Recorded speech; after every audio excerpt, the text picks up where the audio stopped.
Good morning guys, happy Saraswati পুজো। সকাল সকাল এত বড় বড় পাউরুটি নিয়ে টস করতে করতে চলে গেলাম পার্লারে।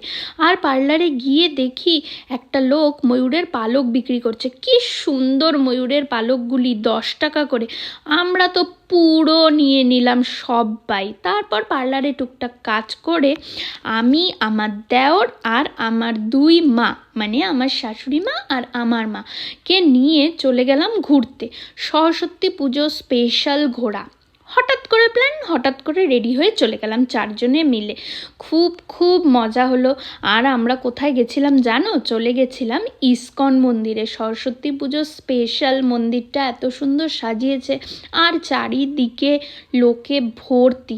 আমরা একটু লেট হয়ে গেছিলাম যেতে, কিন্তু গিয়ে জাস্ট মনটা ভালো হয়ে গেল। আর দেখো ছোট ছোট সরস্বতী কি সুন্দর শাড়ি পরে সেজে গুজে নাচ করছে। মানে কি যে ভাল লাগছে দেখতে।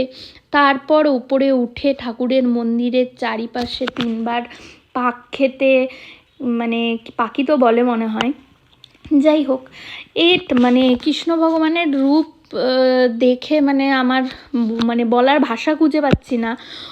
আমি যতবার যাই ততবারই আমার ওনার মানে মুখটা দেখে আমার চোখে দিয়ে জাস্ট জল আসে। আমি কিছু বলতে পারি না।